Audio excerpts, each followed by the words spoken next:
What's up, everybody? Welcome into another edition of our NBA DFS DraftKings Picks videos, this time for Wednesday, January 5th. I'm your host, Justin Bales, joined by Spike. How are you doing tonight? Not too bad. Yourself?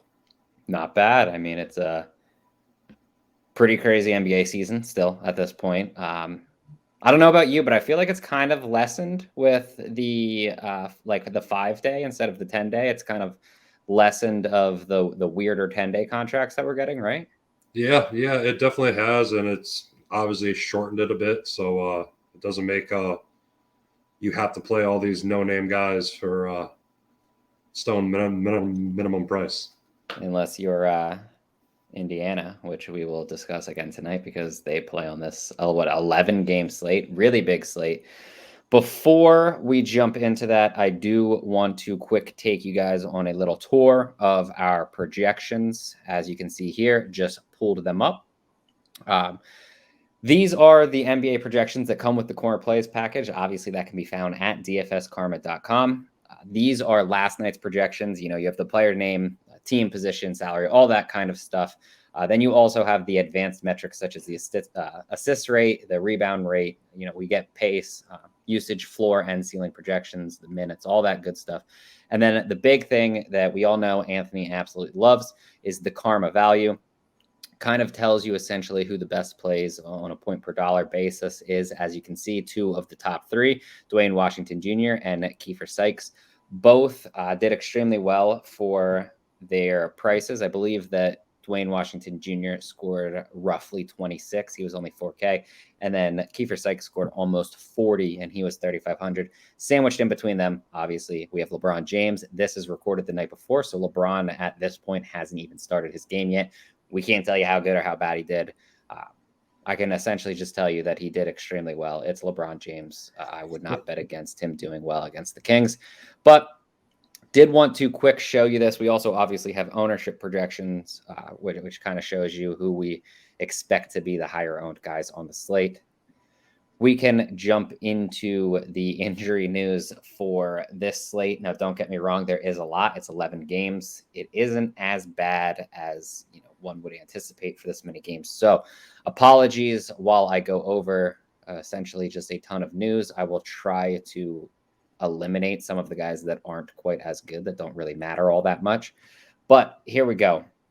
Alperen Sengun, Armani Brooks, both out for Houston. Kevin Porter Jr. and Christian Wood are, I believe they're back from suspension at this point. Only got suspended for the one game. For Washington, Brad Wanamaker, Rui Hachimura, Montrezl Harrell, Spencer Dinwiddie, Aaron Holiday, and Anthony Gill all out. Raul Neto is off the injury report. Tyrese Maxey, Paul Reed, Shake Milton, Matisse Thybulle, all out for Philadelphia. Chuma Okeke is coming back for Orlando. Markelle Fultz, Etuan Moore, Jalen Suggs, Robin Lopez, Michael Carter-Williams, all out for Orlando. And then Moritz Wagner and Cole Anthony, both questionable. For Detroit, Frank Jackson, Isaiah Stewart, Corey Joseph, and Isaiah Livers all out. On the other side, PJ Washington is questionable for Charlotte. DeJounte Murray has been bumped up to questionable, but Doug McDermott and Lonnie Walker are both still out for San Antonio. For Boston, you have Aaron Naismith, Jabari Parker, and Romeo Langford. All of them are questionable. None of them will really change the offense all that much. And then Jason Tatum and Ennis Freedom are both off of the injury report, and Robert Williams is probable. LaMarcus Aldridge questionable for Brooklyn. On the other side, we have the Indiana Pacers, which this is kind of where everything comes in. Karis LeVert, Isaiah Jackson, Chris Derate, Jeremy Lamb, Malcolm Brogdon, Goga Bitadze, Keelan Martin, and Torrey Craig all ruled out at this point for Indiana. So obviously that is where we're going to get quite a bit of our value. Klay Thompson, I believe, is going to make his return on Sunday, but he has been ruled out for this game. Andre Iguodala, questionable. Kristaps Porzingis, Isaiah Thomas, Boban Marjanovic, and Willie Cauley-Stein all out for Dallas, while Trey Burke is questionable. Jeremiah Robinson-Earl and Lou Dort both out for the Oklahoma City Thunder. Shai Gilgeous-Alexander and Darius Bazley are both off of the injury report. Then you have Karl Anthony Towns, D'Angelo Russell, questionable for Minnesota. That's essentially a situation that's going to change the slate depending on whether they're in or out. Svai and Yuta Watanabe both out for Toronto. On the other side, you have Pat Connaughton and Grayson Allen both out for Milwaukee. You have Jordan Nora, Semi Ojeleye, and Thanasis Antetokounmpo, all questionable for them as well. Joe Ingles is out for Utah. Bojan Bogdanovic, Royce O'Neal, Hassan Whiteside, and Rudy Gobert, all questionable for the Jazz as well. Monty Morris and Jeff Green continue to be out for Denver. Austin Rivers and Zeke Nanji are both questionable. For Atlanta, you have Gorgie Dang, John Collins, Bogdan Bogdanovic, DeAndre Hunter, all out. Trae Young and Cam Reddish, both questionable. On the other side, Terrence Davis, I believe, could potentially make his return on this slate. Meanwhile, Chimezie Metu and Rashawn Holmes are both out again. For Miami, Jimmy Butler, KZ Akpala, Markieff Morris, Marcus Garrett, all out. You also have Gabe Vincent out, Duncan Robinson. On the other side, Damian Lillard, Cody Zeller, CJ McCollum, all out. You have Larry Nance Jr. doubtful.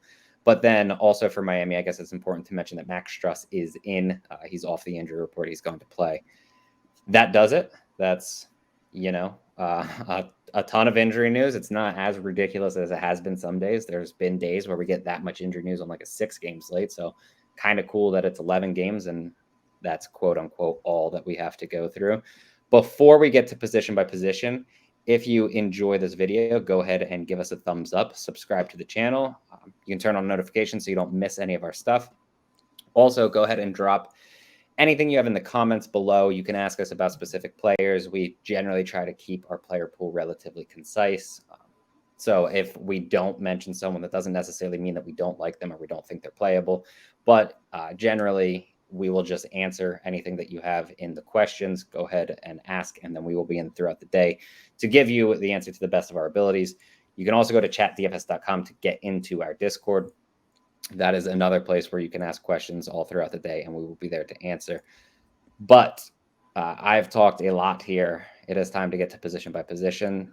Starting at point guard, Spike, you break it down for us. All right. So, there's a lot of good plays, I think, at point guard tonight, whether you're spending up or spending down. So, I just want to point out before I get started, I was just looking at it. At least on DK, there is no one for Philadelphia that is a point guard that is playing. That's intriguing, and we'll get into that in other positions, but I thought that was funny. Starting out at the top, you got Steph Curry up there.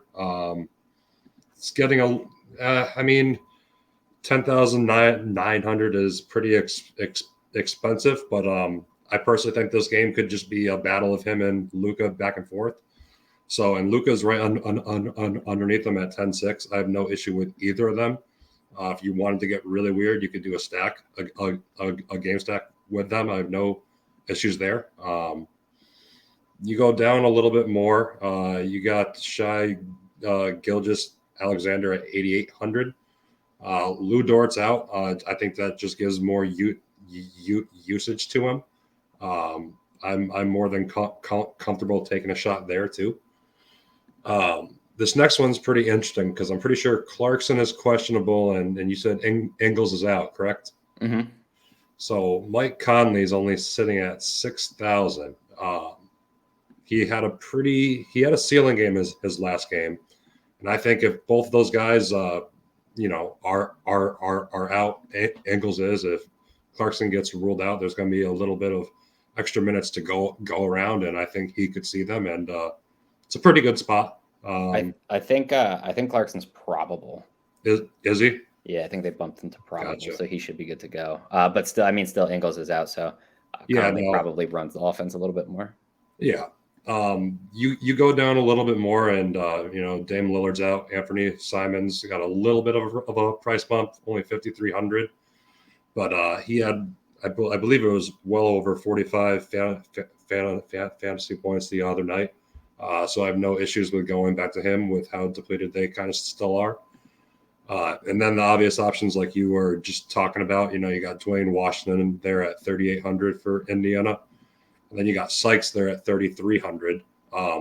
both are really good options if you want to spend down here and spend up somewhere else. And that's more or less where I'm looking at. Yeah, I agree with a lot of what you said. I think the very obvious options, and it basically has to be at this point because the price tags are so stupid, is Dwayne Washington Jr. and then obviously you have Kiefer Sykes as well. Both of them way too cheap. Really easy to just plug them into your lineups.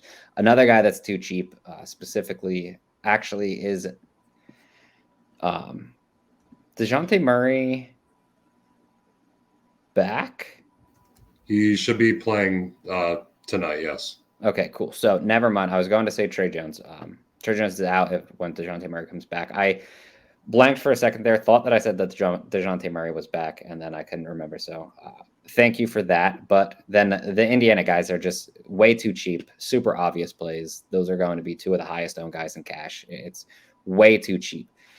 At the top, I don't have any issues with Luka Doncic or Steph Curry. I'll add Bradley Beal in there. Over 10K, but he's really, really taken over the offense. He can score extremely well, gets an elite matchup against Houston. 10-5, isn't out. He hasn't priced himself out at this point, specifically with Spencer Dinwiddie out. That's kind of where we've been going. So I do really like that. 9,500, his price didn't jump quite as much as I was anticipating. Fred VanVleet, no problems whatsoever going back there. He dominated in limited minutes last night. They just completely blew out. Who did they play last night? San Antonio completely blew them out. But VanVleet was a big part of that. I think he scored like 31 points or something. But just playing at an extremely high level, he can add rebounds, assists, steals. 9,500 is getting a little bit high, but he should be priced well over 10,000 at this point. So I have no problems if you want to go there, especially because Milwaukee has actually really struggled against the point guard kind of throughout the season. And then another guy, if you want to go with just kind of riding the hot hand at this point, 7,000, you have Terry Rozier. It's actually 6,900. Gets the matchup against Detroit, who realistically isn't a defense that we're ever going to be concerned about. 43 plus in 3 of his last 4. He's just shooting the ball a ton. I think he scored 25 plus real points in 3 of those 4 as well. So I do think that's a really solid spot. And then obviously, you have Anthony Simons, who's coming off I believe, 60 some fantasy point performance, and will continue to just play big minutes there. As we move to shooting guard, I'm noticing that I did give you guys a lot of shooting guards. Bradley Beal, Fred VanVleet, all of those shooting guard eligible. Probably stole some that Spike was thinking about here. But what are you looking at for shooting guard at this point? You actually didn't steal a lot, so that's cool. Only Beal, so I mean, I'll let that one slide. I guess starting off at the top, he's point guard and shooting guard eligible. LaMelo Ball gets a pretty good matchup against Detroit. I mean, that's assuming that this game stays close. Detroit's getting somewhat healthier now, but LaMelo's minutes have just been up and down and this and that, and he's worth a shot in tournaments. I think his price is a little low for his upside, so I'm more than okay taking a shot there. You go down a little more, and this is going to be more contingent on that Towns, Carl Anthony Towns news. Is Anthony Edwards is at 7,900. I have no issues with that as long as Towns is out. If Towns comes back in, that kind of limits his upside a little bit, and at that price, I probably won't go there with him. And I was talking about Philly earlier, so you got Seth Curry and Furkan Korkmaz here. Seth Curry is 5,800. Korkmaz is a little cheaper at 4,700, but someone's going to have to run point. Joel Embiid is not going to run point. So I assume it's probably going to be one of these guys. I can't imagine them bringing in Isaiah Joe to run the point. So you could definitely interest me in one of these two. Furkan actually had a ceiling game his last game. I was on him for it. And if he's going to be running the point like that, I definitely see that happening again. Someone else you could also interest me in, and he's been starting to see more minutes. I think it's only his 3rd game back tonight, is Terence Ross. It's only 4,900. which I think is actually a price decrease from the other night. I think he was. I want to say he was 5,000, or maybe that was FanDuel. He was 4-4 on DraftKings. He was 4-4, so it was up slightly, but still just a terrible price tag. Yeah, it was FanDuel. He was 5,500. My bad. But that's you could also use him in the game stack because they are playing Philly, and I just really like him here. I think it's only a matter of time before he kind of works his way into that starting lineup. He was a great player. He did a lot of work for him last year. Haven't seen a lot of him this year yet, but I definitely like that play at 4,900. And then if you go down a little further, someone who's been playing pretty well is Aaron Wiggins for the Thunder. He's only 4,200. You don't need a lot for him to hit value there. Lou Dort's out, so I think this kid's gonna get a little more run than he normally does. And if the game does blow out, he should get run there too. But that's more or less where I'm looking at. Yeah, I think you outlined it pretty well between everyone that you said and the guys that I kind of outlined at point guard that are also shooting guard eligible. I'm not sure that there's anyone I actually want to add at the moment. I think that I would like to put a little more emphasis on Seth Curry and Furkan Korkmaz, both just really, really good options. I think it's pretty clear cut. If Cole Anthony's out, I also really like Terence Ross because he's going to be a big focal point of the offense. If Cole Anthony returns, I'll get a little more 50-50 on it. Justin Holiday should be locked into big minutes as well, with Indiana really not having that many bodies. I know he burned a lot of people last night. 5-game slate, he was one of the better plays, but realistically, short memory in DFS, that's how you win things. So I will go back to Justin Holiday. I have no problems there. But no, I think you outlined the position really well. The guys that I would just add that I'm really focusing on, Bradley Beal and Fred VanVleet, they're both really expensive, sure. But if you're not going with the Sixers guys, who I feel like are kind of the clear-cut options here, I'd probably go up to VanVleet and Beal personally. But I do think that there are several ways that you can go specifically in tournaments. Moving to small forward, a lot of options here. Don't necessarily know if I would say that there's a lot of great options. Small forward's usually one of the weaker positions, but what are you looking at? Yeah, I'm with you. I know you say how you always hate this position, and this might be my least favorite position on this slate. There's really no one up top that I feel worth spending money on. Kevin Durant's up there, but you got Kyrie Irving making his debut, and Harden's there, so I personally wouldn't touch any of them. The first person that really interests me is Kyle Kuzma. 7,700. That is a price decrease. I know that from the other night. $300 decrease when he had a ceiling game. I think he put up 60 fantasy points. I think it was at like 66 or something. It was crazy. Yeah, so I don't know what they're doing here, dropping his price, but you could definitely interest me in that. I don't know if he's going to have a ceiling game again, but I could see him putting up 40 fantasy points for sure. I mean, Houston's just not a defense we're scared of. And he's just kind of become like the second-hand man right now with Dinwiddie out, right behind Beal. So I'm definitely very interested in him. You go down a little more, and this guy's price is kind of getting up there, but for good reason. Norman Powell's at 7K. You still have no CJ McCollum. You have no Dame Lillard. So someone else besides Simons is going to have to step up. He had a really good game his last game, and I think he can semi-replicate that again. Someone else as you go a little lower, and I really don't feel like a lot of people are going to be on this guy, Franz Wagner.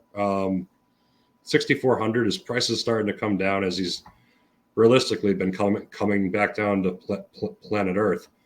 But, Orlando's getting healthier. But you got to remember at the beginning of the season, this dude was still putting up great fantasy numbers, and everyone was healthy.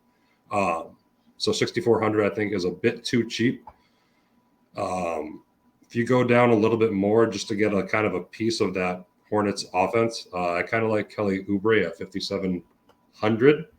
His prices finally come back down. Detroit's just not a defense that scares me really well much, and you can go down a little more. Nazir Little is 4,600, and like I said earlier, someone else has to step up in that Portland office, and he had a really good game a couple nights ago, and I mean that's kind of what interests me about him. You could take a shot on someone like Garrison Matthews or Kenrich Williams just because they're so cheap, and this position just really sucks tonight. But that's more or less where I'm at. Yeah, I pretty much agree with you. I think at the quote unquote top, not actually at the top, Kyle Kuzma's price is ridiculous. If you look at what he's doing, his drives per game have shot up. His attempts in the restricted area and in the paint have shot up. He's not just shooting threes anymore with Spencer Dinwiddie out. He's really trying to take over the games. And I mean, it's been showing in his last two. He had 66.5 and 53.5. The game before that, 44. Really doing a lot of stuff. He can contribute fantasy points in a lot of different ways, double-double in each of those games. It's just a terrible price tag. If we're going to be honest, 7,700 is a bad price tag. Probably be one of the higher owned, more expensive guys on the slate. As you move down, you obviously have freaking Korkmaz. You still have Terence Ross here, the guys that we talked about at small forward. But I agree that Nasir Little is the guy that I want. Larry Nance Jr. doubtful. I'm assuming he's going to be out then. If that's the case, Nasir Little should be locked into the bigger minutes. He's a versatile option. He can score. He's actually been scoring well. 30-plus minutes. In his last two with 30-plus minutes, he scored 22 and 20 actual points. So has flashed the ability a little bit more recently than he kind of has in the past. And then as you go down, I do think that you outlined some very solid options. But I also think that you can add David Mwaba to that list. He's getting basically 20 to 25 minutes, but he's also been able to beat his price tag relatively consistently in that time. So I do think that Nwaba's a really good option as well. The only part that we disagree on here is I don't think that Kelly Oubre is making my pool. They're just too healthy at this point. He didn't really do all that much early on, then kind of took over when everyone was out. And, you know, I wish we got that Kelly Oubre literally every single night. But now that they're kind of back, Oubre isn't even getting really the minutes or anything. So I will be off Oubre. I do understand the pure upside if he does get on the court, though. So I get it. But moving to power forward, we have Giannis at the top. Feels like someone that we can actually spend up on. We also have the man that burned literally everybody last night, Domantas Sabonis. Go right back to the dude. He is one of the best plays on the entire slate. It's not only 5 games, and we do have a lot of higher priced options, so you don't necessarily have to lock in Sabonis like you did last night.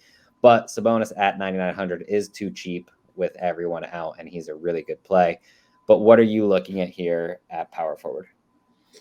I really like that going back to him because not a lot of people are going to, especially on this big of a slate, and after he just burned everyone. It is a really good matchup for him too. So you could definitely interest me in that. You go down a little more, sitting at 8,000 is Tobias Harris, and just going with all those guards being out. If this guy's shot is falling and he can add peripherals too, there's just massive upside there. And I think 8,000 is just a little too cheap for it. You go down a little bit more. This guy burned me the other night, but I'll go right back to him, even though they're starting to get healthier again. Al Horford is sitting at 7,400, I believe. Yeah, gets a pretty good matchup against the Spurs. I personally think if him and Robert Williams are on at the same time, Podol's going to be on Williams, so that's going to leave Al Horford to do a lot of damage against Kelvin Johnson. So you could definitely interest me in that. Go down a little more. Draymond Greens at 7,200. That's another matchup I really like. There's no Kristaps tonight, so I just don't see anyone who's going to really stop him and who's going to really attack him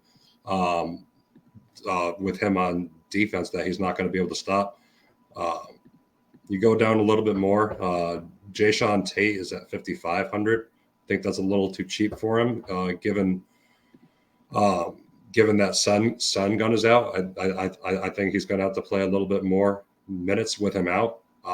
And when he gets going, that upside is really nice. So you could definitely interest me in that. This next one's going to also be dependent on the Karl Anthony Towns news, but Jared Vanderbilt at 5K, I think is a little cheap. If he stays out of foul trouble and he gets going, he could easily smash that price tag. And then I think this one might be a bigger misprice than Kyle Kuzma is Maxi Kleber sitting at 3,800. That's absolutely wild to me with Kristaps out. I don't know off the hand how many minutes he played last game. I think it was his first game back, and he 31 over 30 minutes. All right, so it's his second game back at 3,800. If he's getting 30 minutes a game, just lock that in. Honestly, for me at least, and that's more or less where I'm looking at for power forward. Yeah, I think you outlined that extremely well. The one thing I did want to quick ask, did you see the Sixers fans booing Tobias Harris in a 20-point win because he didn't score that well? I did not see that. Scored 14 points against Houston in their last game. They won 133 to 113, 20-point win. Philly fans were booing Tobias Harris. That is wild. That's when I tell people that Philly is the worst fan base in the world. That's not a joke. It just doesn't even matter what sport. Yeah, it's pretty crazy. To be fair, Eagles fans worse than everyone. Sorry if you're an Eagles fan and you're watching this and you liked me prior to that comment, but I've made the comment before. So, no, I grew up in Philly and not in Philly, outside of Philly, and their fans are they're bad. They're bad. That's the best way to put it. But someone else that I'm looking at, Saddiq Bey, with Jeremy Grant out, Bey's really just taken over the team, and I'm not really overly concerned with everyone coming back because, Cade Cunningham then came back last game. I think Cunningham played 37 minutes and Saddiq Bey still played almost 40 and took 22 shots, 13 threes. Really can just light it up, gets a plus matchup against the Charlotte Hornets. So I do think that he's a good option. I don't really think that you would consider him over someone like Kyle Kuzma, or obviously you wouldn't consider him over Maxi Kleber in cash games. But GPP is 100% viable because I highly doubt that really anyone uses him at his price tag. Outside of that, I think that you outlined the position extremely well. Kelvin Johnson's a kid that I'll be looking at. He's really cooled off, which oddly enough, he's the one player that DraftKings did price up. He was in the high fives, and now he's low sixes. Been playing poorly. With that said, he gets plenty of shot attempts, and Boston is bad against scoring power forwards, which is what Keldon Johnson's best at. So I do think that Keldon Johnson is a very solid option. Also think that if Karl Anthony Towns is out, you can add Naz Reid to the Jared Vanderbilt play. Both of them just make really good options then, but you outlined the remainder. I don't think that there's anyone that I really want to add here. No, I think we're good to go. We can move on to center. We have Nikola Jokic after getting burned, got burned in DFS, got burned in sports betting after Denver oddly just pulled all of their starters with like 4 minutes left in the game for no reason. They were down 10 or 12 or something, but I've never really seen a team do that before. But are you going to Jokic, or are you just dropping down to Embiid with him likely being one of multiple primary ball handlers at this point? What are you kind of doing at the top of center? And I guess I'll just outline the whole position for us, really. It's tough. I don't think I've made up my mind yet. I played Joker the other night, got him sub 20% ownership, and then all that hoopla happened, and I was watching the game, and I'm still dumbfounded by it. He's only 12K. He's been higher. It's not the best matchup in the world, but he is relatively matchup proof. And if they're going to stay in that game, it's going to be because of him, because Utah is just a really good team. I do like him over Gobert. I'll take him in that matchup any day. But like you said, Joel Embiid is 800 cheaper. Gets a little bit better of a matchup too, and he's probably going to see the ball in his hands a little bit more. I know that's shocking to say, but I really haven't made up my mind on them yet. But the couple other guys that you could interest me in is Clint Capella is only 8,100. It's a little more dependent on that Trae Young news. But if Trae Young is out, I really like Clint here. Going against the Kings, who's just a defense that's just garbage in general. It doesn't matter what position, really. So you could interest me in that. Depending on how bad this blood is with Christian Wood and his coaches, 6,200 is just ridiculous for him and the pure upside that he has. So I'm not sure if we're going to get any more clarification on what went down a couple days ago and why everything happened. But I mean, 6,200 is just far too cheap for him. So that's definitely someone I'm looking at there. And then if you really want to spend down here, you could interest me in someone like Luka Garza or even Trey Lyles. They're both going to be locked into big minutes because I'm pretty sure Stewart's still out tomorrow. So, I mean, that's more or less their only two centers right there. Besides, I'm not even sure if Chiak Diallo is still on the team. His contract might have expired. I'm not positive on that one, but I mean, both of them. Yeah, it expired. On Sunday, I mean, they didn't re-sign him. So Lyles and Garza should both get a fair amount of run. If I was going to choose one, I'd probably choose Garza because he'll probably start. But that's more or less it. This is kind of a position I'm looking to spend up on, not down on. Anyone to add there? Yeah, I mean, I think you nailed it. Jokic and Embiid, both elite options at the top. When you go to Clint Capella, I don't actually think that Trae Young matters. Clint Capella is a really good option in this matchup specifically, but also John Collins is out, and Clint Capella has been really good when John Collins isn't on the floor. So I do think that he's a really good option for 81. I think you can go back to someone like Miles Turner. We get this weird section right here, right around Christian Wood. Wood is just a very obvious play. If we know for sure that he's starting, that he's getting 30 plus minutes, you're obviously going to use him, but kind of tough to necessarily 100% believe what's going to be happening there. But right around his price tag, Omar Yurtseven, PJ Tucker returned in the last game. He still played 33 minutes, only had 5 points, but 17 boards, 2 assists, 2 steals, 32 fantasy points. So still a very solid option, specifically for tournaments. I do really like him. Daniel Gafford is playing bigger minutes for Washington. He obviously gets a great matchup against Houston, who struggles against centers. So I do think that Daniel Gafford is a really good option once again. You can even throw someone like Jakob Poeltl into that pool. Mo Bamba, I would be a little bit more reserved about. He only played 18 and 22 minutes in his first 2 games back, while I do think that his minutes continue to go up. Young kid, does struggle with fouls at times and gets a matchup against Joel Embiid, who probably is playing with the ball in his hands more than he already does. So Bamba, I probably leave out, but the pure upside is there. And then if you want to just drop down to more or less one of the cheaper options, assuming he's starting, you have Damian Jones is still only 4,200. If he's starting, gets an okay matchup against Atlanta, and it's just way too cheap for the way that he plays. The one thing I do want to note is this odd Detroit thing. Luka Garza played 15 minutes in their last game, and Trey Lyles played like 37 or something ridiculous.